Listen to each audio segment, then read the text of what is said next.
बाळासाहेबांच्या तमाम शिवसैनिकांना तुमच्या ह्या अनिश गाढवेचा, बाळासाहेबांच्या लहानशा शिवसैनिकाचा आणि शिवसेनेच्या प्रवक्त्याचा मानाचा जय महाराष्ट्र. शिवसैनिकांनो, आज माझ्या पाहण्यामध्ये एका अशा व्यक्तीचा व्हिडिओ आला ज्या व्यक्तीमुळे महाराष्ट्राचं राजकारण गढूळ झालं, गलिच्छ झालं, घाणेरडं झालं. महाराष्ट्राच्या राजकारणाला लागलेलं ग्रहण. एव्हा तुम्हाला कळालं असेल मी कुणाबद्दल बोलतोय. माझ्या पाहण्यामध्ये देवेंद्र फडणवीसांचा एक व्हिडिओ आला, 3 वर्षापूर्वीचा एक व्हिडिओ आला, ज्या व्हिडिओमध्ये देवेंद्र फडणवीस भर विधानसभेमध्ये ज्यावेळेस शिवसेनेचे पक्षप्रमुख उद्धवजी ठाकरे साहेब महाराष्ट्राचे मुख्यमंत्री होते, हे देवेंद्र फडणवीस भर विधानसभेमध्ये आपला कंठ फोडत होते, आपला टाहो काय म्हणतात, जे काही फोडायचे ते फोडत होते. हे देवेंद्र फडणवीस यांना उमाळा आलं होतं, यांना उबळ आली होती पूजा चव्हाण विषयी. त्या भगिनीने जी आत्महत्या केली, त्या आत्महत्या प्रकरणी ज्यांचं नाव आरोपी म्हणून येत होतं संजय राठोड, तुम्ही पाहिला असाल तो काळ, सर्व तुम्हाला आठवतोय, जास्त काही जुना काळ नाही येतो. त्यांचं अबॉर्शन प्रकरण असेल, त्यांची आत्महत्या प्रकरण असेल, जे काही असेल ते सर्वांमध्ये ज्या व्यक्तीचं नाव येत होतं ते होते मंत्री संजय राठोड, आरोपी होते ते. यांच्याविषयी देवेंद्र फडणवीसांनी भर विधानसभेमध्ये काही प्रश्न विचारले, पण त्यांना हे ठाऊक नव्हतं उद्धव साहेबांनी या अशा गंभीर विषयावर, महिलांच्या सुरक्षिततेविषयीच्या अशा गंभीर विषयावर उद्धव साहेबांनी त्या संजय राठोडांचा राजीनामा मंजूर देखील करून घेतला होता. हे यांना माहीत नसावं.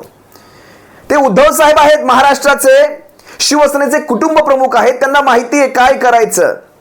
अशा गंभीर विषयामध्ये त्यांनी कुणालाही सोडलं नाही, भले तो स्वतःच्या पक्षाचा आमदार का असेना, मंत्री का असेना. अशा प्रकरणामध्ये त्यांनी राजीनामा मंजूर करून घेतला होता, त्यांना आपल्या मंत्रिपदावरून बाजूला केलं होतं.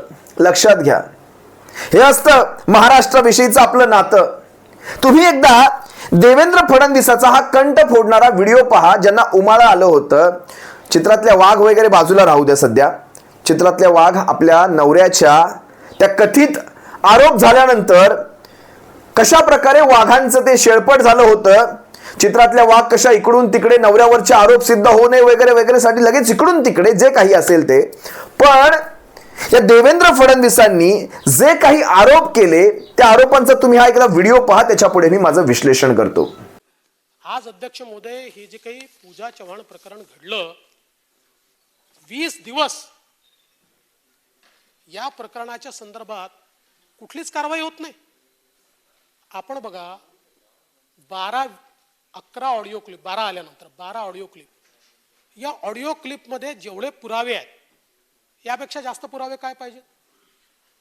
कुठल्याही गुन्ह्यामध्ये इतके थेट पुरावे कधीच असत नाहीत, कधीच असत नाहीत.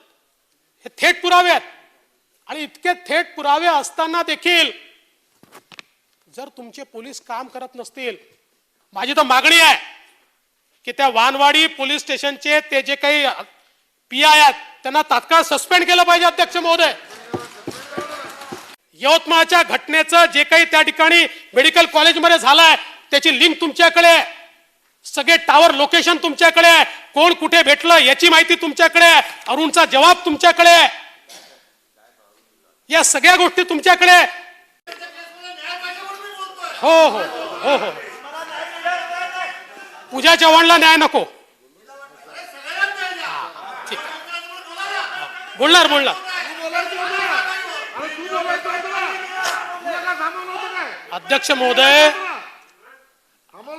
अध्यक्ष महोदय, कोणाच्या तक्रारीची आवश्यकता नाही आहे आमच्याकडे. अध्यक्ष महोदय, आपला जो क्रिमिनल प्रोसिजर कोड आहे याच्यामध्ये कुठलाही गुन्हा हा व्यक्तीविरुद्ध नसतो, तो समाजाविरुद्ध असतो.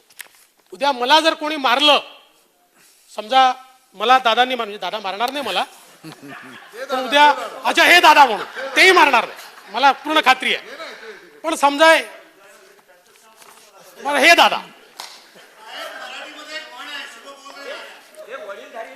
या दादांनी समजा मला मारलं आणि मी तक्रार केली किंवा त्या ठिकाणी मी तक्रार केली नाही, पण मला जर लागलं असेल तर FIR दाखल होतो आणि ती केस मी वर्सेस दादा नाही होत, स्टेट वर्सेस दादा होते.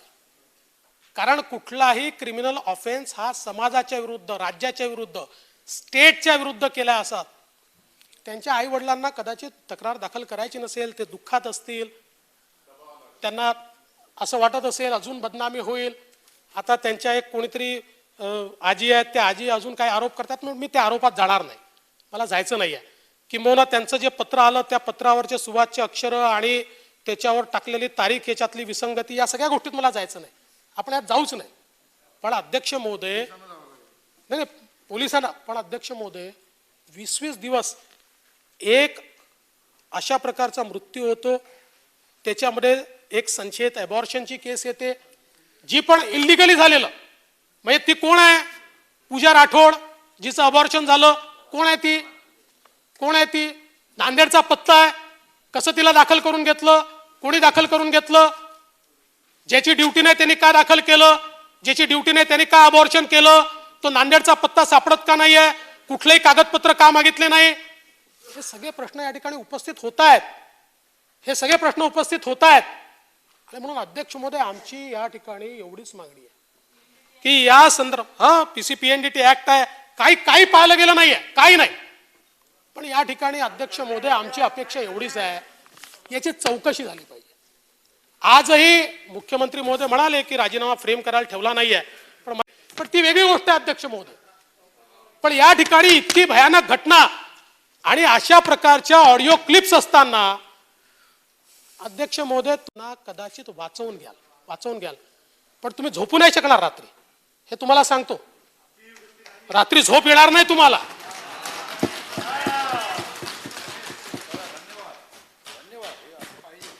नाही नसेल तर आम्हाला तीच अपेक्षा आहे. इतके वर्ष तुम्हाला पाहतो म्हणून आश्चर्य वाटतं की 20-20 दिवस. हा व्हिडिओ पाहिल्यानंतर तुम्हाला वाटलं असेल देवेंद्र फडणवीसांच्या मनामध्ये, मागे बसलेल्या त्या शेलाराच्या मनामध्ये किती ते प्रेम आलं असेल, पूजा चव्हाण विषयी किती ते प्रेम असेल. आता ह्या प्रेमाचंच प्रतीक म्हणून कदाचित देवेंद्र फडणवीसांनी या संजय राठोडला एक शिक्षा दिली, अतिशय भयंकर अशी शिक्षा दिली. ज्यावेळेस संजय राठोड देवेंद्र फडणवीसांच्या तावडीत आले, म्हणजे अगदी 2.5 वर्षांपूर्वी जे काही घडलं, सगळं तोडफोड झाली, पक्षांची तोडफोड झाली आणि संजय राठोड यांच्या सोबत आले. अशा वेळेस देवेंद्र फडणवीसांनी आयती संधी साधली आणि संजय राठोडाला शिक्षा देण्यासाठी त्यांनी बघा काय केलंय. इतकी भयंकर शिक्षा संजय राठोडाला, इतकी भयंकर शिक्षा देवेंद्र फडणवीस कसे काय देऊ शकतात? तुम्हाला पाहिजे नेमकी काय शिक्षा दिली आहे? जन्माची अद्दल घडवली की हो. या संजय राठोडांना, जे शिवसेनेच्या सरकारच्या काळात मंत्री होते, उद्धव साहेबांनी अशा गंभीर आरोपाखाली असलेल्या मंत्र्याचा राजीनामा मंजूर करून घेतला, अशा संजय राठोडाला या देवेंद्र फडणवीसांनी मानाची वागणूक देण्याऐवजी इतकी भयंकर शिक्षा दिली. जरा एकदा ही शिक्षा पहा, नेमकं काय प्रकार आहे, काय स्वरूप आहे या शिक्षेचं, पहा जरा. संजय राठोड सध्या शपथबद्ध होतात. मी संजय राठोड ईश्वर साक्ष शपथ घेतो की कायद्याद्वारे स्थापित झालेल्या अशा भारतीय संविधानाबद्दल मी खरी श्रद्धा व निष्ठा बाळगीन. मी भारताची सार्वभौमता व एकात्मता उन्नत राखीन.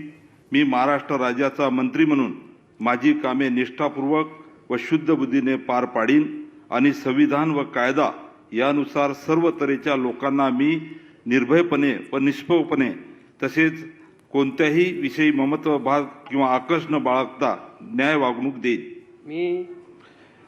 मी संजय राठोड ईश्वर साक्ष शपथ घेतो की महाराष्ट्र राज्याचा मंत्री म्हणून माझ्या विचारार्थ आणली जाईल किंवा मला ध्यात होईल अशी कोणतीही बाब असा मंत्री म्हणून माझी कामे यथायोग्य पार पाडण्यासाठी आवश्यक असेल ते खेरीज करून एरवी मी कोणत्याही व्यक्तीला किंवा व्यक्तींना प्रत्यक्षपणे व अप्रत्यक्षपणे कळवणार नाही किंवा त्यांच्याकडे उघड करणार नाही.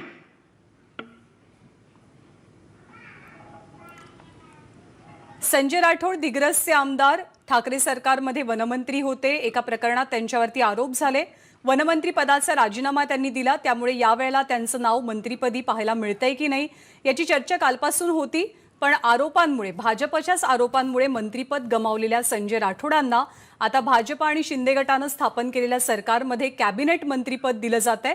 नुकतीच त्यांनी मंत्रिपदाची शपथ घेतलेली आहे आणि आहे देवेंद्र फडणवीसाची गॅरंटी. ही आहे फडणवीसाची. सहज माझ्या पाहण्यामध्ये तो व्हिडिओ आला म्हणून हा खटाटोप. बघा, शेवटी हे सत्ताकारण आहे, हे राजकारण आहे. अगदी काल परवामध्ये त्या किरीट सोमय्याने अगदी स्पष्टपणे सांगितलं, जर आम्ही यांना हटवलं नसतं सरकारामधनं तर 48 पैकी 40 ठिकाणी यांचे खासदार निवडून आले असते. यासाठी केलेलं हे कॉम्प्रोमाइज आहे. हे अगदी किरीट सोमय्याने स्पष्ट सांगितलं. ह्यांच्या सगळ्या गोष्टीतली हवाच काढून टाकली किरीट सोमय्याने. हे राजकारण आहे. भारतीय जनता पक्ष हा राजकारणासाठीच जन्मलेला आहे. याला कशाशी काहीही पडलेली नाही. महिला असो, बालकं असो, वृद्ध असो, कुणाविषयी काहीही आरोप असतील, कितीही मोठ्या दर्जाचे ते आरोप असतील, तरी देखील भारतीय जनता पक्ष राजकारणासाठी काहीही करू शकतो. याचं हे उत्तम उदाहरण आहे. तुर्तास तुम्हा सर्वांची रजा घेतो. सप्रेम जय महाराष्ट्र. बाळासाहेबांच्या शिवसैनिकांना याच्यातून काही जर आपण बोध घेणार असू तर नक्की घ्या. जय महाराष्ट्र.